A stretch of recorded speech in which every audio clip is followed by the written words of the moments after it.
Baksa district Gorkha চেলৰ এটা meeting আছিল, যে মিটিঙত মই উপস্থিত হৈছোঁ। বাক্সা ডিস্ট্ৰিক্ট গোৰ্খা চেলে অহা বিধানসভা নিৰ্বাচনৰ লগতে UPPLৰ যি এজেণ্ডা আছে এই এজেণ্ডাবিলাক আগবাঢ়ি লৈ যাবৰ কাৰণে তেখেতসকলে প্লেন পলিচি বনোৱাৰ কাৰণে ইয়াত প্ৰগ্ৰামটো এৰেঞ্জ কৰিছে, মিটিংটো এৰেঞ্জ কৰিছে। তাত মই উপস্থিত হৈ তেখেতসকলক চেণ্ট্ৰেলি মানে এটা এডভাইচ কৰিছোঁ আৰু আগন্তুক দিনত কেনেকৈ কাম কৰিব লাগিব ইয়াৰ এটা ইনষ্ট্ৰাকশ্যনো মই তাত দিছোঁ। নিৰ্বাচন সমাগত UPPL দলে কিদৰে আগবাঢ়িব? UPPL দলতে এইবাৰ BTRৰ 15টা সমষ্টি আৰু বাহিৰৰ কেইটামান সমষ্টিত নিৰ্বাচন খেলাৰ কাৰণে যোজা আৰম্ভ কৰিছে আৰু BTRৰ 15টা সমষ্টিতে আমি খেলিম। 15টা সমষ্টিতে আমাৰ প্ৰায় প্ৰাৰ্থীবিলাক ৰেডি হৈ গ'ল। 15টা সমষ্টিতে আমাৰ দলীয় কৰ্মীসকল সাজু হৈ গ'ল। প্ৰত্যেক বুথ কমিটি, প্ৰাইমেৰী কমিটি, আমাৰ LAC লেভেলৰ কমিটি, বিধানসভা যি এৰিয়াৰ কমিটি, এই কমিটিত আমাৰ হৈ গ'ল। তো আমি জাষ্ট এতিয়া আৰম্ভ কৰিছোঁ আৰু নিৰ্বাচনৰ যি দিনটো ঘোষণা হোৱাৰ লগে লগে আমাৰ বাকী কামবিলাকতো আৰম্ভ হৈ যাব। NDAৰ সৈতে মিত্ৰতা থাকিব এইটো মই এতিয়া ক'ব নোৱাৰোঁ। এটা কথাটো স্পষ্ট, UPPL 15টা সমষ্টিতে ইলেকশ্যন খেলিব। এইবেলি UPPL BTRৰ 15টা সমষ্টিতে ইলেকশ্যন খেলিব। যোৱাকালি আপোনালোকৰ নিশ্চয় ছ'চিয়েল মিডিয়াত বা ইলেক্ট্ৰনিক মিডিয়াত আমি দেখিবলৈ পাইছোঁ কিমান দূৰ সঁচা এইটো। NDAৰ এলায়েন্সত BPF থাকে, BPF 11টা আৰু BJP 4টা খেলিব বুলি যোৱাকালি ওলাইছে মিডিয়াত। ইয়াত আমাৰ কথাটো হ'ল, আমাক বহুত ৰিপৰ্টাৰে সুধিছে, বহুত আমাৰ সাংবাদিক বন্ধুসকলে সুধিছে, কিন্তু আমি এটা কথা কৈছোঁ, এইটো BPF আৰু BJPৰ কথা। আমাৰ কথাটো হ'ল আমি 15টা সমষ্টিতে খেলিম, BTRৰ 15টা সমষ্টিতে ইলেকশ্যন খেলিম। আৰু যোৱা দিনত যি আমি চৰকাৰ চলাইছিলোঁ 5 বছৰ, এই 5 বছৰ চৰকাৰ চলোৱাৰ পিছত ৰাইজে আমাক যি আস্থাত লৈছিল, যোৱাবাৰ অলপ ভুল হোৱাৰ কাৰণে ৰাইজে এই আস্থাৰ পৰা এই মেণ্ডেটটো আমি পোৱা নাই। BPFে মেণ্ডেটটো পাইছে, কিন্তু after formation of BTC council BPFৰ হাগ্ৰা মহিলাৰ BTRৰ চিফ হোৱাৰ পিছত যি ধৰণৰ পৰিৱেশটো ইয়াত যোৱা 3-4 মাহত হৈ গ'ল, এই সকলো কথাটো ৰাইজে এতিয়া ষ্টাডি কৰিছে, অধ্যয়ন কৰিছে আৰু আমাক বহুত ইণ্টেলেকচুৱেল ফালৰ পৰা, বিভিন্ন সামাজিক সংগঠন, জাতীয় সংগঠন বা আমাৰ বিভিন্ন দলৰ ফালৰ পৰা, ইভেন কি BPFৰ দলৰ কৰ্মী ফালৰ পৰাও আমাক এনেকৈ মেছেজ আছে, বিধানসভাত আপোনালোকে ভালকৈ প্লেনিং কৰক, 15টা সমষ্টিতে প্লেনিং কৰক, নিশ্চয় BPFৰ কৰ্মীও আপোনালোকক ভোট দিব। যি BPFৰ কৰ্মীয়ে বা যি মানুহসকলে যোৱাবাৰ কাউন্সিল নিৰ্বাচনত BPFক ভোটদান কৰিছিল, তেখেতসকলেও এইবাৰ বিধানসভাত কিন্তু UPPLক ভোটদান কৰিব।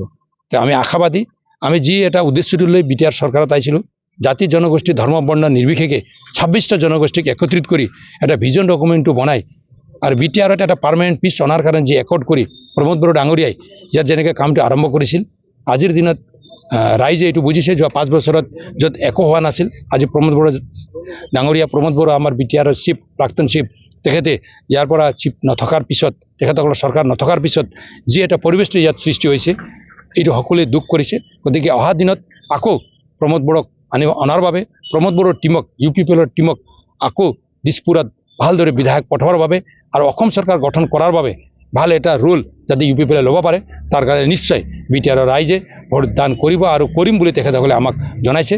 আৰু আমি নিশ্চয় এইটো আশা কৰিছোঁ। আৰু আমাৰ তৃণমূল পৰ্যায়ৰ কৰ্মকৰ্তা আৰু আমাৰ কমিউনিটি ৱাইজ যিবিলাক চেল, আজিৰ দিনত আমি বেংগলী লিডাৰসকল, ৰাজবংশী লিডাৰসকল, আদিবাসী, সান্তালী, অসমীয়া, মদাহী, চৰণীয়া, ৰাভা, মাইনৰিটি, গোৰ্খা, সকলো আমাৰ লিডাৰসকলে ওলাই আহিছে আৰু সকলোৱে কৈছে যে এইবাৰ প্ৰমোদ বড়ো ডাঙৰীয়াৰ নেতৃত্বত, প্ৰমোদ বড়ো ডাঙৰীয়াৰ টিমক আমি ভোটদান কৰিম। আৰু এই বাক্সা LACত আমাৰ বিধায়কটো আমাৰে আছে, বাক্সাৰ পৰা আমাৰ মন্ত্ৰী আছে, আমাৰ জ্যেষ্ঠ, আমাৰ দলৰ ফাউণ্ডাৰ প্ৰেছিডেণ্ট তেখেত UG বৰ্মা ডাঙৰীয়া ইয়াৰ পৰা জিকি গৈ যোৱা চৰকাৰত আমাৰ কেবিনেট মন্ত্ৰী হিচাপে তেখেতে কাম কৰিছে।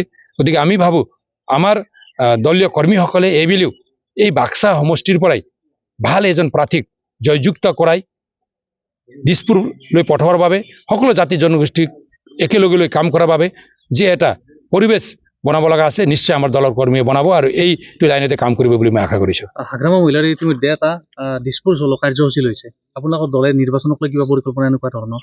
নাই, আমাৰতো এনে নিৰ্বাচনলৈ পৰিকল্পনা আছে। আমি সমন্বয় যাত্ৰাটো আমি কৰিছোঁ। আমি সমন্বয়টো আমাৰ মাজত বেয়া হ'বলৈ নিদিওঁ। আমাৰ মাজত যি সমন্বয়টো আমি ভালকৈ বনাবলৈ সক্ষম হৈছিলোঁ। যোৱা দিনত 17 বছৰ হাগ্ৰামা মহিলাৰ শাসনত থকা সময়ত জাতি জনগোষ্ঠীৰ মাজত যি কনফ্লিক্ট হৈছিল সকলোৱে জানে।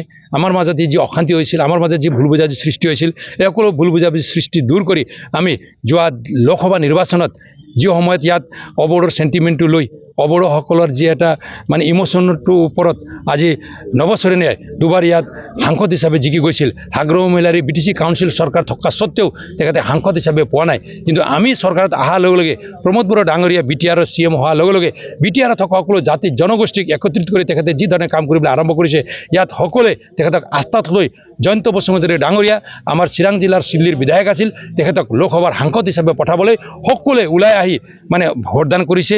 সকলো জনগোষ্ঠীয়ে ভোটদান কৰি তেখেতক ভোটদান কৰি তেখেতক সাংসদ হিচাপে নিৰ্বাচিত কৰি দিল্লীলৈ পঠাইছে। নৱচৰণীয়া তাত পৰাস্ত হৈছে। গতিকে ইয়াত আমাৰ মাজত কোন বড়ো কোন অবড়ো বা আমাৰ জাতি জনগোষ্ঠীৰ মাজত যি ভুল বুজাবুজি এইটো সকলো নাইকিয়া কৰিব পাৰিছে আমাৰ প্ৰমোদ বড়ো ডাঙৰীয়াই। গতিকে এইবাৰো হাগ্ৰহ মহিলাই দিছপুৰ চলো দিল্লী চলো কি কয় কৈ থাকিব, কিন্তু আমাৰ কথাটো হ'ল আমি সমন্বয়টো আমি একেলগে লৈ যাম। আমাৰ মাজত সমন্বয়টো যি আছে এই সমন্বয়টো যাতে আৰু ভাঙি নাযায়, ইয়াৰ কাৰণে আমি কাম কৰিম। আৰু সকলো জাতি জনগোষ্ঠীয়ে আমাক আকোৱালি লৈ দিছপুৰত ভাল এটা মানে সংখ্যা লৈ আমাৰ বিধায়কসকলক পঠাবলৈ আমাক সহায় কৰিব বুলি আমি আশা কৰি আগন্তুক নিৰ্বাচনত আমি অৱতীৰ্ণ হ'ম।